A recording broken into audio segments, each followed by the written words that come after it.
So this is Gewurztraminer, the other variety that, you know, really, I think grows well in the Finger Lakes once you learn after you get through 10 years with it and get on top of it. It's a very problem child grape. Is it really? Why is it more difficult? It just seems to, it varies on crop size, so you're worried about if you thin it too much the next year, it'll throw out way too much fruit, and then it's not balanced. And then you have a hard time getting the chemistry, because we don't just pick on sugar. We pick on sugar, acid, pH, and flavor. And if those aren't all hitting on 4 cylinders at the same time, it's harder to make the wine.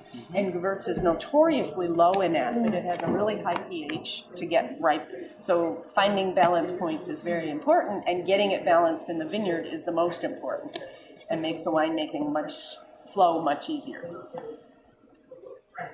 I just love the smell of it. Better than the Riesling. Oh, yeah. It's got this perfume. Well, and this is also, and this is interesting. We went to Stelvin on our Rieslings last year. This year we're making another change. We're going to Vin Perfect, which is a Stelvin-style closure that they have played with the oxygen permeability. And so, I mean, the trouble with Stelvin is what you put in the bottle is what you get. What I like about almost all wines, but especially Riesling, is what you get 5 years down the road.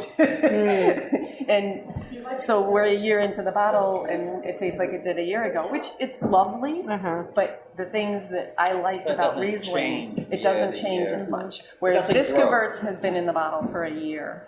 And Gewurz really wants to be a red wine. I don't know if you've ever seen Gewurz grapes at harvest. They're almost as dark pink as Pinot Noir. Beautiful, beautiful color. And when we first press the juice, it looks like a really lovely rosé color. It's very disconcerting knowing we're going to make a Gewurz and we want to sell it as a white wine. But after the first settling, the color goes away naturally. You don't have to strip it out or fine it out or anything. It just becomes a white wine.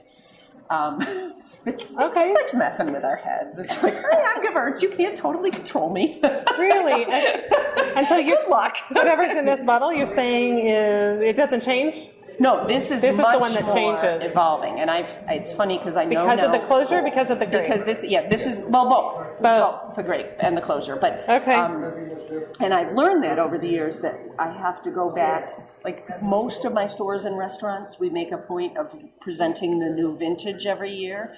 With Gewurz, we go back every quarter to the big accounts, because we have to make the point to them that, yes, you said you didn't like that Gewurz at first as much as last year's Gewurz. That's because last year's Gewurz was at a different point when you last remember tasting it. Now we served you the fresh young Gewurz, which is taking a little time to come around.